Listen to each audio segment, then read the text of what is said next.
Hello बच्चों, जैसा कि मैंने आपको बताया था अपने लास्ट लेक्चर में हमने डिस्कस किया था fungi general characteristics 11th class का बायोलॉजिकल क्लासिफिकेशन का। इसी चीज़ को मैंने आपको आगे बढ़ाते हुए आज हम बात करेंगे कि फंजाई में रिप्रोडक्शन कैसे होता है, मतलब फंजाई में जो लाइफ साइकिल है, फंजाई किस तरह से ग्रो करती है और अपनी नेक्स्ट जनरेशन्स किस तरह से बनाती है और वो पेरिनेट किस तरह करती है।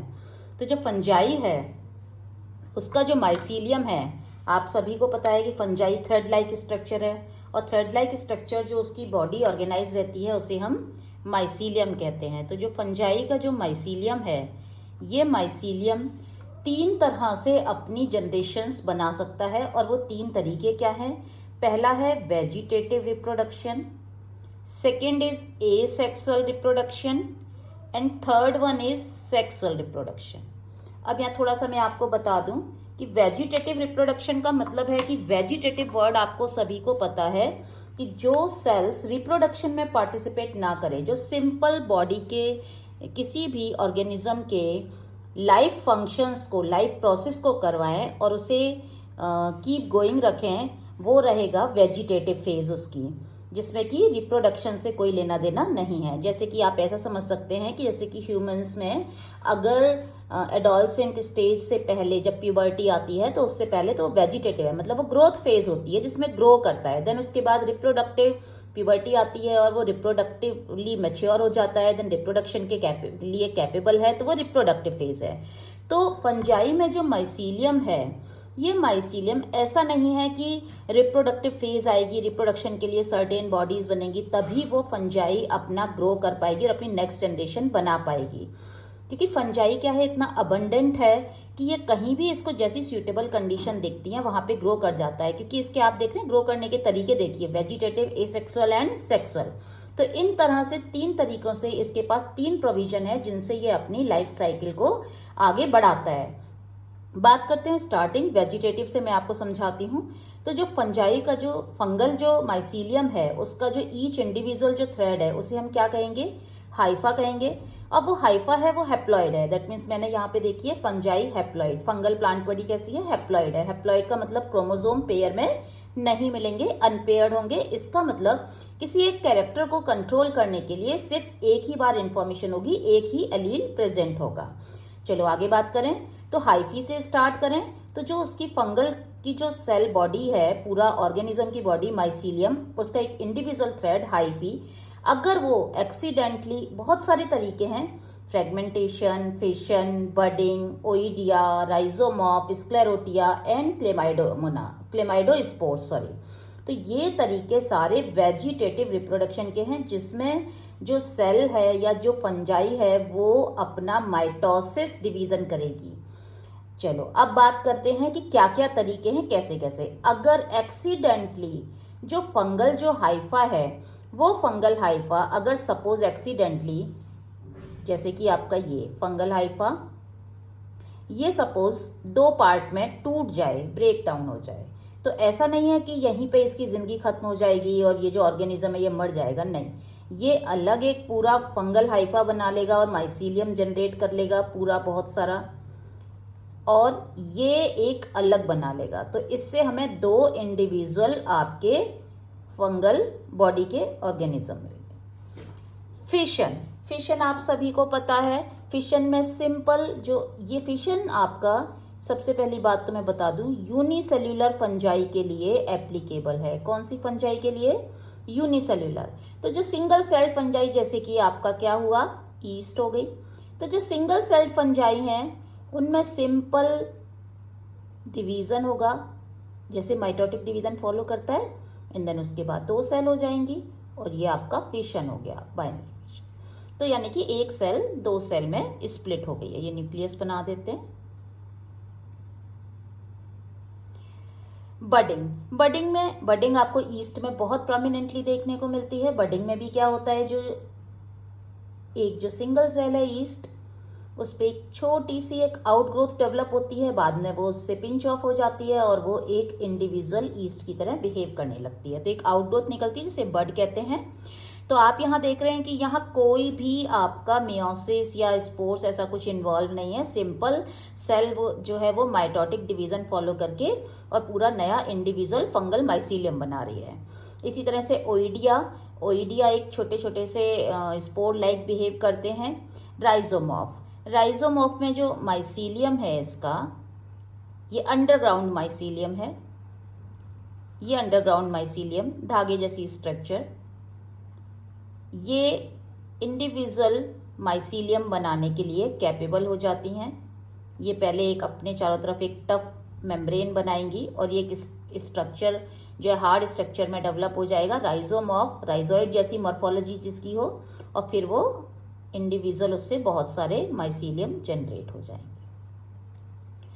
देन उसके बाद स्क्लेरोटिया क्या है कि जो फंगल माइसीलियम है, अगर फंगल माइसीलियम को इन केस उसकी फेवरेबल कंडीशन नहीं मिल रही है, जो कि हमने जनरल कैरेक्टरिस्टिक में पढ़ा था ना कि इसको वार्म और ह्यूमिड कंडीशंस चाहिए, अगर सपोज वो नहीं मिलती हैं तो क्या होता है, जो माइसीलियम वो ब्लैक कलर की बॉडी में बिल्कुल टफ एक मास बना लेता है सॉलिड, और वो सॉलिड मास जब फेवरेबल कंडीशन आती है तो उससे बहुत सारे हाइफा जनरेट हो जाते हैं और माइसीलियम बना लेते हैं। इसी तरह से क्लेमाइडोस्पोर्स आपका वो स्पोर्स हैं जो कि आपका माइटोटिकली डिवाइड होके जो फंगल माइसीलियम है वो क्लेमाइडोस्पोर जनरेट करेगा, और वो जो स्पोर जब जहाँ भी गिरेंगे वहाँ पे वो एक नया माइसीलियम हाइफे का नेटवर्क बना लेंगे और नया माइसीलियम क्रिएट हो जाएगा। चलो, होप आपको वेजिटेटिव समझ में आ गया।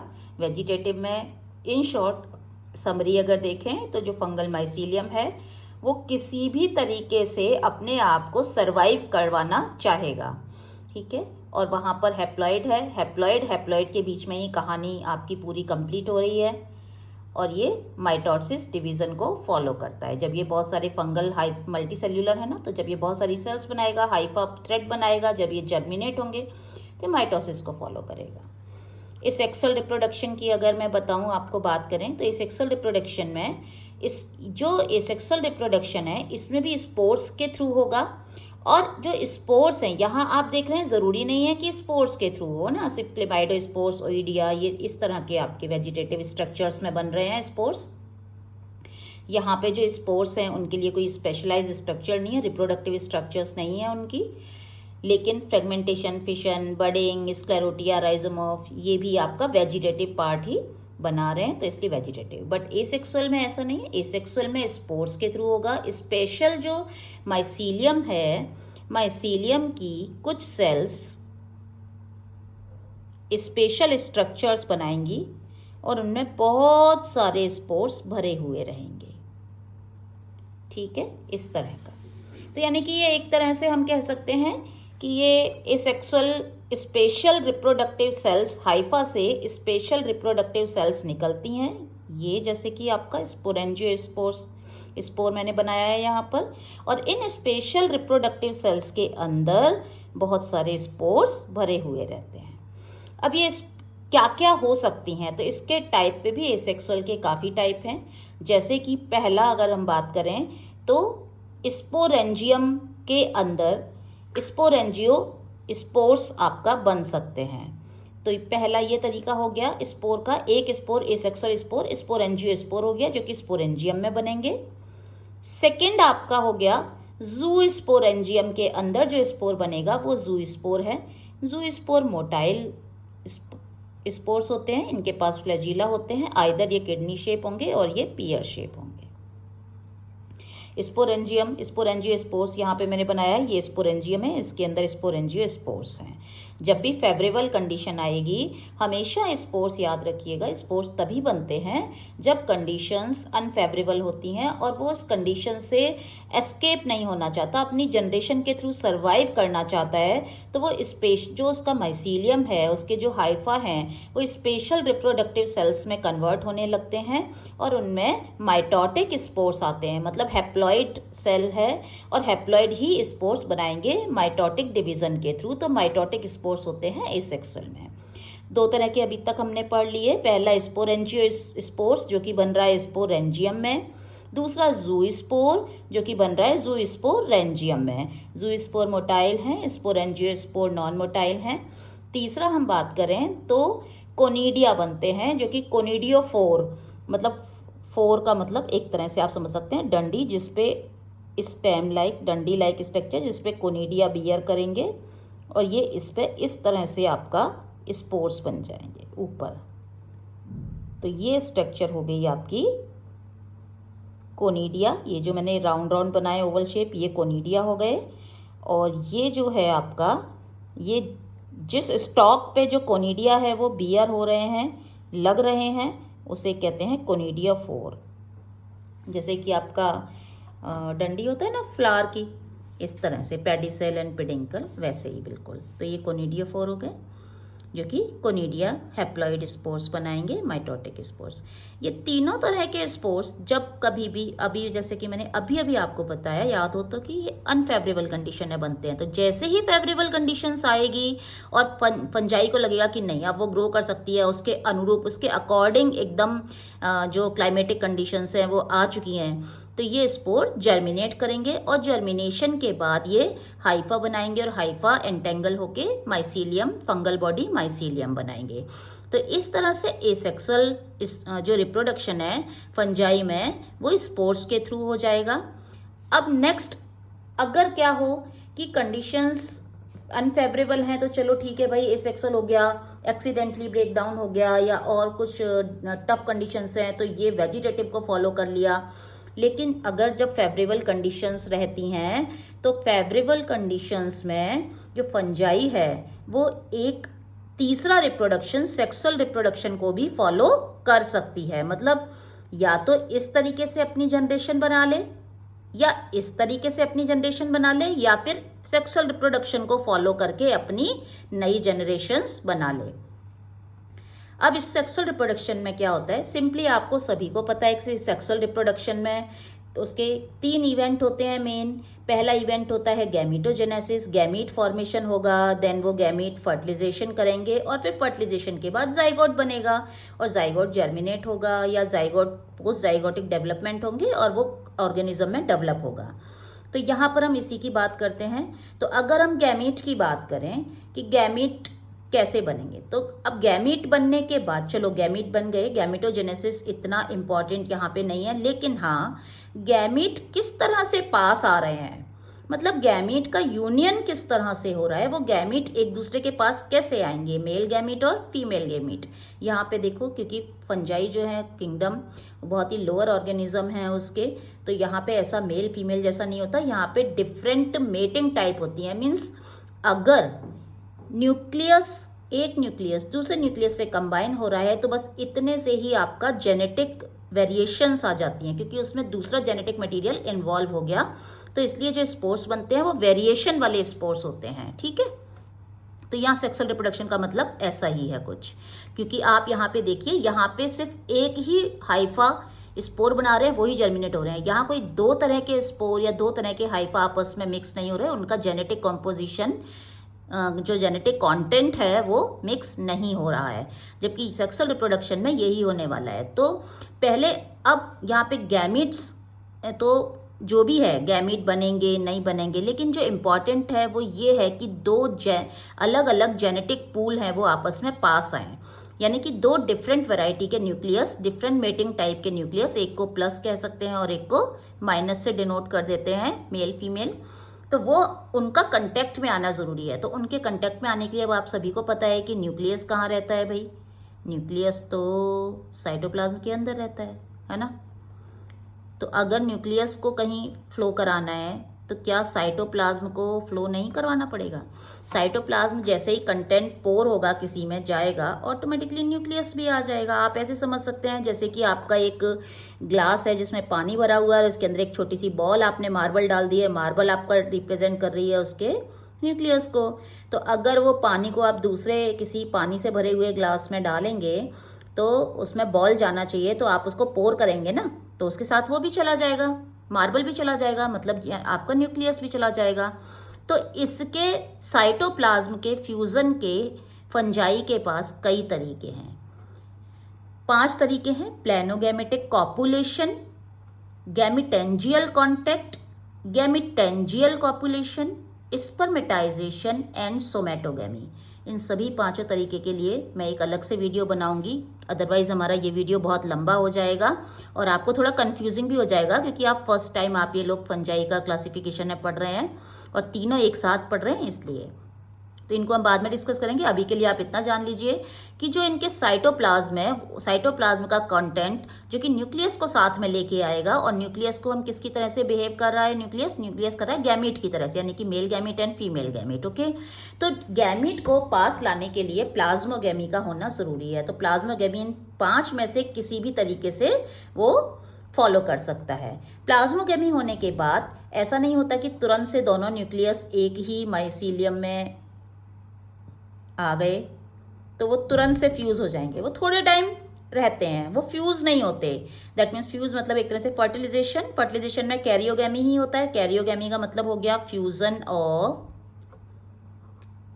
2 न्यूक्लियस, डिफरेंट न्यूक्लियस, एक मेल को कह सकते हैं और एक फीमेल, या प्लस माइनस कुछ भी आप डिनोट कर सकते हैं।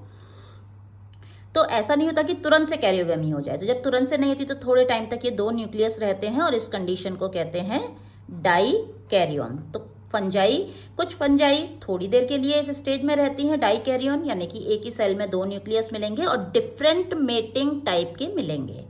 और कुछ फंजाई में ये कंडीशन शॉर्ट लिव्ड होती है और कुछ में लॉन्ग लिव्ड होती है। देन उसके बाद फ्यूजन होगा दोनों न्यूक्लियस का, कैरियोगैमी जिसे कहेंगे। तो second step, first step is the plasmogamy sexual reproduction में, second step is the karyogamy and third step is the meiosis. क्योंकि भाई अब जाइगोट बन गया और ये बन गया डिप्लॉइड, लेकिन फंगल जो माइसीलियम है वो कैसा है, हैप्लॉइड। तो अब इनमें एक तरह से कैरियोगैमी मीन्स आप फर्टिलाइजेशन भी समझ सकते हैं। तो फर्टिलाइजेशन होने के बाद, कैरियोगैमी होने के बाद ही मियोसिस होगा। जबकि मैं आपको बता दूं, कॉन्ट्रास्ट में जो हायर ऑर्गेनिज्म है उनमें गैमीट बनते वक्त ही मियोसिस होता है, क्योंकि उनकी प्लांट बॉडी डिप्लॉइड होती है। तो कैरियोगैमी हुआ, डिप्लॉइड हो गई, अब इसको अगेन माइसीलियम में कन्वर्ट होना है स्पोर के थ्रू, लेकिन ये होना चाहिए हैप्लॉइड। तो कैरियोगैमी के बाद मियोसिस होगा इसमें, तो थर्ड स्टेप मियोसिस हो गया। इन मियोसिस के बाद ये स्पोर फॉर्मेशन करेगा। अब इसके लिए स्पेशलाइज्ड स्ट्रक्चर्स होंगी, जैसे कि यहाँ पे स्पेशल रिप्रोडक्टिव सेल हैं इस सेक्सुअल में, ऐसे ही सेक्सुअल रिप्रोडक्शन के लिए भी बहुत ही स्पेशलाइज्ड रिप्रोडक्टिव स्ट्रक्चर्स आएंगी, जैसे कि आपका बेसिडियम हो गया, एस्कस हो गया, और उनमें डिफरेंट तरह के स्पोर्स बनेंगे। अब क्योंकि ये स्पोर्स मियोसिस से जनरेट हुए हैं तो इनको मियोस्पोर कहेंगे। और इन स्पोर्स में क्या है कि 2 डिफरेंट मेटिंग टाइप के न्यूक्लियस कंबाइन हुए हैं, यानी कि 2 डिफरेंट जेनेटिक मटेरियल आए हैं, देन वेरिएशंस आएगा, तो ये इनको हम कहते हैं जेनेटिकली डिफरेंट मियोस्पोर हो गए ये। अब ये जेनेटिकली डिफरेंट हो गए, इसीलिए ये सेक्सुअल रिप्रोडक्शन की सबसे बड़ी खासियत यही है, इसीलिए सेक्सुअल रिप्रोडक्शन में आ रहा है। तो जेनेटिकली डिफरेंट हो गए, जबकि यहाँ पे जेनेटिकली डिफरेंट नहीं होगा, एसेक्सुअल में नहीं होगा। फिर उसके बाद ये सेम प्रोसेस, स्पोर को फेवरेबल कंडीशन मिलेगी, वो जर्मिनेट करेगा और हैप्लॉइड और वो माइसीलियम में कन्वर्ट हो जाएगा और वो फिर से उसकी फंजाई की वेजिटेटिव स्टेज स्टार्ट हो जाएगी, राइट। तो इस तरह से आज हमने देखा कि फंजाई जो है वो किस तरह से 3 तरीकों से अपना वेजिटेटिव, एसेक्सुअल और सेक्सुअल, इन 3 तरीकों से अपना रिप्रोडक्शन कर सकती है और उनके क्या क्या स्पोर्स इन्वॉल्व हैं। अच्छा, मेनली अगर मैं आपको बताऊं, कोई पूछे कि भाई फंजाई में रिप्रोडक्शन का मेन तरीका क्या है, तो भाई फंजाई में रिप्रोडक्शन मेनली जो होता है वो स्पोर्स के थ्रू होता है। यहाँ देखिए, चाहे वो एसेक्सुअल स्पोर हो, आप यहाँ देखिए एसेक्सुअल स्पोर्स, कोनिडिया स्पोर, एंजियोस्पोर, जू स्पोर्स, और चाहे वो सेक्सुअल स्पोर्स हों, क्योंकि यहाँ भी क्या बन रहे हैं, जेनेटिकली डिफरेंट मियोस्पोर्स। तो चाहे वो एसेक्सुअल स्पोर हो या सेक्सुअल स्पोर्स हो, तो फंजाई में मेन रिप्रोडक्शन स्पोर्स के थ्रू होगा। चलिए आइए अब कुछ बात कर लेते हैं, मैं आपको कुछ दिखाती हूँ डायग्राम्स स्पोर्स के बारे में, कि फंजाई में स्पोर्स कौन कौन से स्पोर्स किस किस तरह से हैं। तो आप यहाँ देखिए, सबसे पहले मैंने आपको बताया जू स्पोर अभी हमने पढ़ा कि जो ज़ूस्पोर है वो आपका ज़ूस्पोरेंजियम में डेवलप होता है, और मैंने बताया था कि आइदर पियर शेप या किडनी शेप ऑफ फ्लैजिला होगा। ये मोटाइल स्पर्म है और इसमें सेल्यूलोसिक सेल वॉल होती है, थिन वॉल्ड होता है ये। देखो आप ऐसे याद रख सकते हैं, जो चीज़ चलेगी, चलने के लिए भारी भरकम होना जरूरी नहीं है ना। फ्लैजिला तो बहुत ही पतली सी स्ट्रक्चर है, कितना वेट सस्टेन कर पाएगी, कितने वेट को आगे बढ़ा पाएगी, तो ये बहुत ही थिन वॉल्ड होते हैं इसीलिए। स्पोरेंजियोस्पोर जो कि स्पोरेंजियम में बनते हैं, ये भी एसेक्सुअल स्पोर होते हैं। अभी अभी जैसा कि हमने डिस्कस किया, ये इस तरह की स्ट्रक्चर में बनते हैं। हमने कहा था कि स्पेशलाइज्ड रिप्रोडक्टिव सेल में बनेंगे, तो इनकी जो स्पेशलाइज्ड रिप्रोडक्टिव सेल है वो इस तरह रहेगी, बीच में एक कॉल्यूमेला रहेगा और पूरा एक बैग लाइक स्ट्रक्चर जिसमें भर भर के स्पोरेंजियोस्पोर होंगे, और उस बैग लाइक स्ट्रक्चर को सेक्लाई को कहेंगे स्पोरेंजियम। देन ये आपका कोनिडियोस्पोरेंजिया है। ये कोनिडियोस्पोरेंजिया में कोनिडियोस्पोर्स बनेंगे, और ये क्लेमाइडोस्पोर्स क्लेमाइडोस्पोर्स इस तरह से रहेंगे। हमने वेजिटेटिव में मैंने आपको बताया था क्लेमाइडोस्पोर्स, अगर आपको याद हो तो। आर्थ्रोस्पोर्स ओइडिया भी जिन्हें कहते हैं, मैंने आपको बताया था कि जब वो जो फंगल है वेजिटेटिव रिप्रोडक्शन में ओइडिया क्यों रखा है हमने, इसमें क्यों नहीं रखा है, क्योंकि इसमें क्या है, आप यहाँ देख सकते हैं जो माइसीलियम है ये ब्रेक डाउन हो गया है ऐसे, और ब्रेक डाउन हो गया है तो वो हर एक जो उसका पार्ट है, cell, each cell individual cell किसकी तरह बिहेव कर रही है, ये एक स्पोर की तरह, तो ओइडिया बन गए। यूरिडोस्पोर, एस्कोस्पोर, बेसिडियोस्पोर, ये सभी आपके सेक्सुअल स्पोर्स हैं, यानी कि मियोस्पोर जो कि मियोसिस के बाद डेवलप हुए हैं। एस्कोस्पोर्स में जिस बॉडी के अंदर ये स्पोर्स बनेंगे ये एस्कस कहलाएगी स्ट्रक्चर, और ये एस्कस के अंदर एक एस्कस के अंदर 4 से 8 एस्कोस्पोर होते हैं। बेसिडियोस्पोर्स के लिए जिस स्ट्रक्चर में बनेगा वो बेसिडियम है, स्पेशलाइज्ड रिप्रोडक्टिव सेल। जो माइसीलियम है वो बहुत सारे बेसिडियम जनरेट करेगी, और उस बेसिडियम के ऊपर इस तरह से 4 बेसिडियोस्पोर्स लगे रहेंगे। ये एक्सोजीनस है, आप देख सकते हैं ये बाहर है सेल के, और ये सेल के अंदर बने हुए हैं, एस्कस के अंदर हैं, तो ये एक्सोजीनस है, और ये एंडोजीनस स्पोर्स हैं। कोनिडिया जिस पे स्टॉक पे डेवलप होंगे वो कोनिडियोफोर है, और ये इस तरह से छोटे छोटे ये भी एक्सोजीनस हैं, क्योंकि बाहर लगे हुए हैं ना, सेल बॉडी के अंदर या किसी भी एक स्पोरेंजियम या इस तरह से बंद नहीं है ना सैक लाइक स्ट्रक्चर के इस तरह से, तो ये एक्सोजीनस स्पोर्स हैं। और ये कोनिडियोफोर ये ऐसे ब्रश जैसी स्ट्रक्चर्स आपको दिखाएगा। ये पेनिसिलियम जैसे कि आपका हुआ, म्यूकर हुआ, उसमें बहुत डेवलप होते हैं कोनिडिया, तो ये कोनिडियोफोर पे बियर करते हैं। तो इस तरह से बच्चों आज हमने पढ़ा कि फंजाई का रिप्रोडक्शन किस किस तरह से हो रहा है, और उसमें रिप्रोडक्शन करने के लिए जो डिफरेंट वैरायटी ऑफ स्पोर्स हैं वो क्या हैं, कैसे हैं, और कहाँ कहाँ बन रहे हैं। नेक्स्ट लेक्चर में हम बात करेंगे कि जो फंजाई का जो रिप्रोडक्शन है उसमें जो प्लाज्मोगेमी हो रही है वो किस किस तरीके से हो रही है। प्लाज्मोगेमी याद रखिएगा, सेक्सुअल रिप्रोडक्शन का मेन 3 इवेंट होते हैं, plasmogamy, karyogamy and then meiosis, और उसके बाद स्पोर बनेंगे, जर्मिनेट होंगे। तो प्लाज्मोगेमी किस तरह से आपका दोनों न्यूक्लियस को फ्यूजन करवाने के लिए फंजाई का जो माइसीलियम है वो किस तरह से इंटरेक्ट करता है कि वो प्लाज्मोगेमी कहलाता है। तो इस तरह से आपका आज फंगल जो जनरेशन है किस तरह करता है रिप्रोडक्शन, वो कंप्लीट हो गया।